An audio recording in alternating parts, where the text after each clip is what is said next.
Today on Smackey's Garage, we're doing a requested video. I'm going to show you how to disable the learning feature on your transmission. Now this should apply to 2015 to 2020 F-150s, but it also may apply to more. So let's go ahead and let's take a look at how to do it. All right, so I'm going to show you how to do this using FORScan. There's a lot of different tools that you can do to disable the learning feature. You know, one of the ones that came through my comments was people were using Autel to do it, and you can, but those scanners are a lot more expensive than FORScan. Now, if you're used to using FORScan, it's nice and simple. Well, there's a lot of videos on how to use it. I have a bunch of tutorials on how to do it for different features on the truck.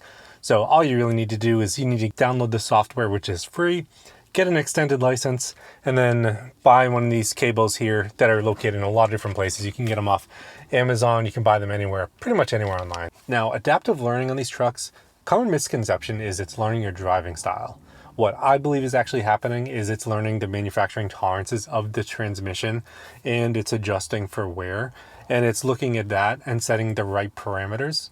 Now, understanding that, anytime you do clear your transmission tables, there is a reset procedure that you can do that helps the transmission learn quicker rather than just drive it.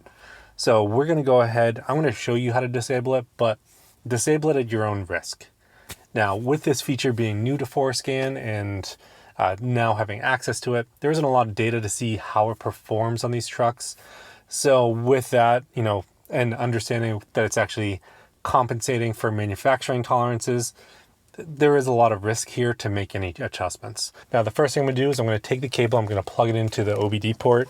Then after doing that, we're going to go ahead and we're going to jump into FORScan. So it's software that you can download, like I was saying, that's free. I'll have the name of it in the description below if you want to check it out. Now, I'm going to plug this into my computer. Now we're ready to go ahead and jump into FORScan.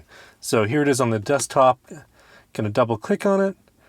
Like I say in previous videos, make sure you have the latest up-to-date version of the software so you get all the latest features that you can go in and adjust what you want and what you need. Now that we're in here, I'm going to go ahead and click this bottom left to connect to the vehicle.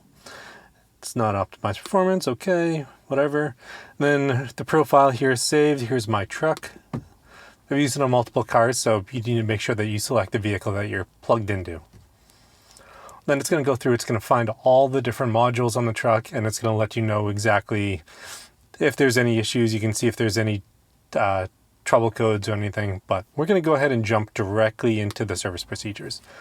Now there's 4 different items here that apply to the transmission. So you have clearing adaptive transmission tables, halting the transmission adaptive learning, resuming the transmission adaptive learning, and then stop use of the transmission adaptive. Now, what I'm going to do is I'm going to go ahead, I'm going to clear my tables first. It's going to run the service procedure. After, it takes a few seconds, so it says it's been started. It's going to go over and say it's completed. Then I'm going to jump over back here to service procedures. And then after here, I'm going to jump into the stop use of the transmission adaptive and then hit the play button again and then run this service procedure. Now, after it's completed, you're good to go and take the truck for a ride and make sure everything's working correctly still. But it really is simple as that. So with this, you can go in here, you can make adjustments as you want. If you do want to turn on the adaptive learning again, it's right above it. So resume transmission adaptive learning. I've been playing around with resetting and driving different ways, seeing how it functions. So it's been interesting, but I'm going to drive for a few days now without the adaptive learning.